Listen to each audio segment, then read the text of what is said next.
He's a member of College Republicans. He's an undeclared voter right now who supported you in 2020. Bobby, what's your question for President Trump? Hi, thank you for coming.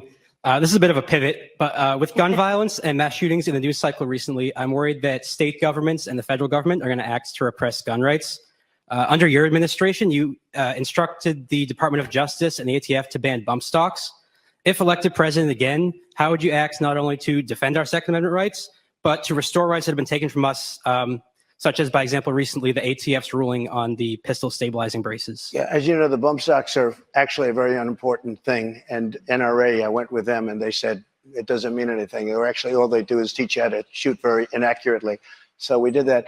There's been nobody that's protected the Second Amendment, as you know, like I have. I protected it through thick and thin, not easy to do. But we have a very big mental health problem in this country. And again, it's not the gun that pulls the trigger. It's the person that pulls the trigger.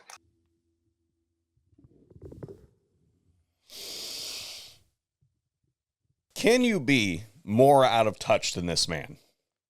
I mean, look, I make fun of Joe Biden and whoever it is actually runs the country on the regular on this channel, like on a weekly basis. But at least Joe has an excuse because his brain is rotten.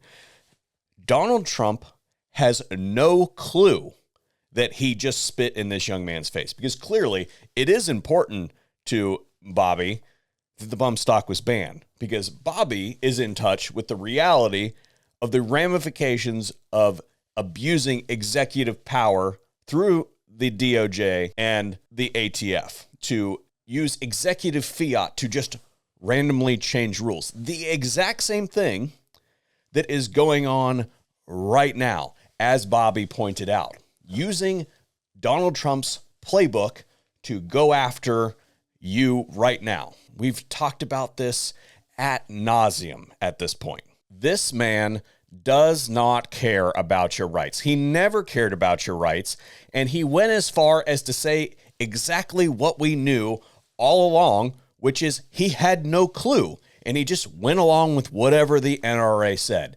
And thank you, Donald Trump, for finally validating that the NRA does not have our best interests at heart. We've all known this for a decade or more now. I've not been paying attention to the NRA for more than a decade, so many of you listening may indeed have known longer than I have. So I will admit my own faults there, because I am only so old. Donald Trump is not a friend to the Second Amendment. He views it as a vertical that he assumes is solidly in his column. If you want to know what he will do as president of the United States, then you need only look at his words and his works. He will make a deal, any win that he can get, he will trade your rights for. It doesn't matter how big or how small.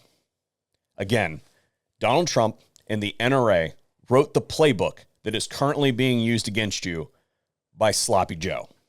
Now, I have a message directly for Donald Trump, which he'll never see, but you never know. I might get lucky.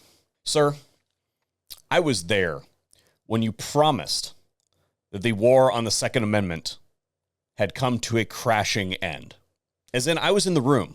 The 8-year assault on your Second Amendment freedoms has come to a crashing end. And you have now proven to me, through your actions, that you lied to me and to thousands of my friends. While I appreciate that you told the truth and confirmed that you don't really know and that you don't really care, you had an opportunity here. You had an opportunity to admit a mistake, and you failed.